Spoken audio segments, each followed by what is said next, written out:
Talk to ER doctors who have no ulterior motive. They have the same viewpoint. There's a post today from a doctor from Wisconsin. I encourage you all to read it. I'll share his story with you. It is exactly what we're saying. And he eloquently displays, he's an ER doctor. He says, I'm walking into this war zone. Our ICUs are empty. I'm scared to go to my own place of work. There's no patients, but we have people in hazmat suits checking my temperature as I walk through the doors. He's like, something else is going on here. This is not about science, and it's not even about COVID. When they use the word safe, if you listen to the word safe, that's about controlling you. So when I talk to all my ER doctors who work in a hospital, no stake in the game, same opinion. That's how I'll answer your question. We all have the same opinion. So then you say that hospitals are losing money right now, most of them.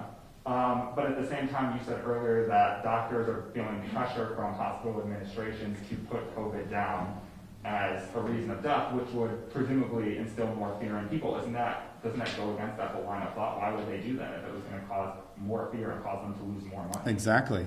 There's something else going on, and that's a different discussion. We don't know. I mean, we're just here to present the scientific facts. That's a political discussion. Yeah. So you think some hospital administrators are undercutting their own bottom line? We're presenting the medical data here. I mean, what I think about politics is irrelevant. We're presenting the medical data. We need to stay on things that we can answer intelligently, which is not why does a CEO of some hospital in Wisconsin do that. We need to stay on the topic of, do we need to shelter in place, and does that make sense from the microbiology knowledge we've known for 30 years? The sciences haven't changed. We live our life in the life sciences. Biology, biochemistry, microbiology. So everything that you're asking us goes against that sheet of information. Why people do things at a hospital is not really our area of expertise. So from what we're seeing right now, it's time to open back up. The science says it is. The models we have been using from predictions to predict the amount of disease are not accurate. This information is accurate. It models the flu. Let's go back to work. That's what the data is saying. Not models. Data is saying that. Would you say, though, that, like a situation in New York City, that's not like a flu? The hospitals there are completely overwhelmed and swamped, and people, working in the ERs are dying from this. So, that's not just a flu type situation, right? Look at Italy in 2017. Hospital systems overwhelmed, people dying. Overwhelmed system from the flu. This happens from the flu. If you've been working in the ERs, I've seen multiple people, hallways full, people dying, news media there, stories going on from the flu. This does happen. It does. Okay, so this does happen. It's not just the flu. It's the flu. That's what I mean. That's exactly what I mean. People think it's just the flu. It's just coronavirus. What's the difference? You're used to the flu. You're used to saying it's just the flu. FLU, influenza, is something we've grown up with. You're used to it. You're used to it, right? If somebody commits suicide today, you're like, yeah, that person committed suicide. It's awful. Or if somebody dies today from the flu, they died from the flu. It's awful. Terrible. But we're used to it. We're not used to coronavirus. Not used to something brings fear.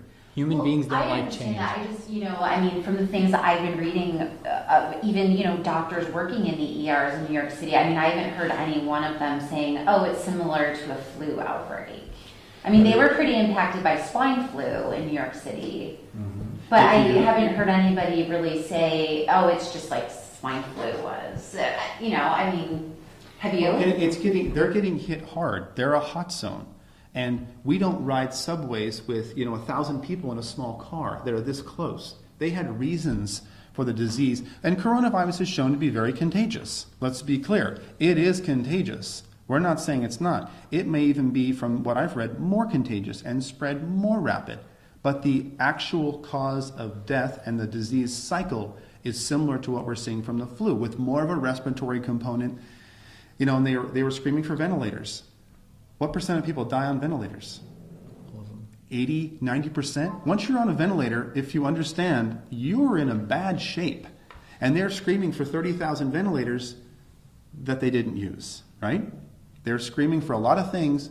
30,000, they used 5. How many 100% over did they order? How many hundreds of millions of dollars? Entire companies, GM, were forced to switch their production lines. For what? I'm saying the secondary causes of what we're seeing oil shut down. We have predictable negatives from lockdown. Predictable negatives. Corona has unpredictable negatives. No, I see what you're saying. I mean, it sounds like you're saying, we actually have some data to look at now, and in the Yeah. beginning, we didn't really know, but now we can draw some conclusions.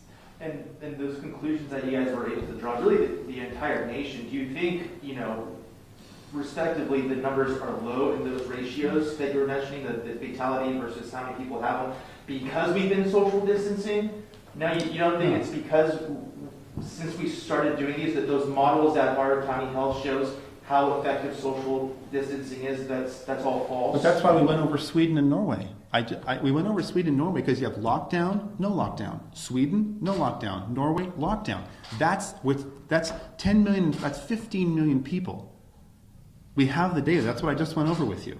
But by Lockdown? Norway and Sweden also have drastically different testing standards and metrics. Norway is basically testing everybody. Sweden, they're only testing you if you end up in a hospital. No, that's not That is accurate. true. They're not testing everybody. Well, So- of course, they're not testing all 5.5 million Norwegians, but their testing is much more widespread. The than bottom it is line in is, Sweden. from those of us who study it and have a background in this, is lockdown versus non-lockdown did not produce a statistically different number of deaths. That is the bottom line. That we know of. Right. So people could be dying in their home or Yeah. from other things, but if Sweden, if they're not being tested, then they don't know what the cause of death is. Yeah, and if you were to give me a test on analyzing these numbers and I probably wouldn't perform so well. I guess what I'm trying to cross-reference is I hear our president, I hear our governor say social distancing is working.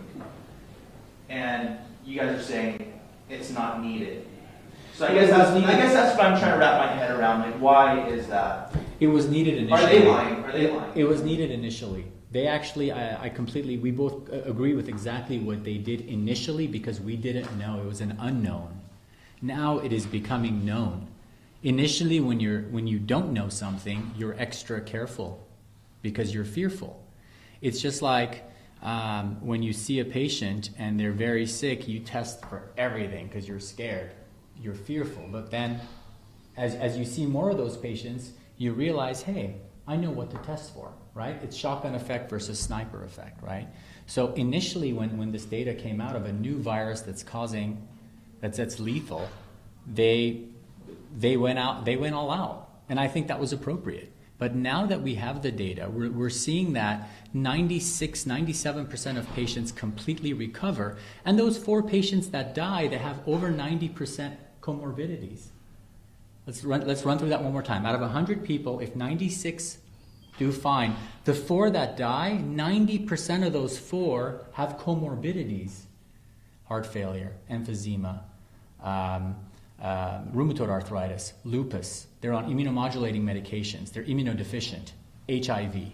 These are the people that are dying. You get some healthy people that die, but that's an infinitesimal number.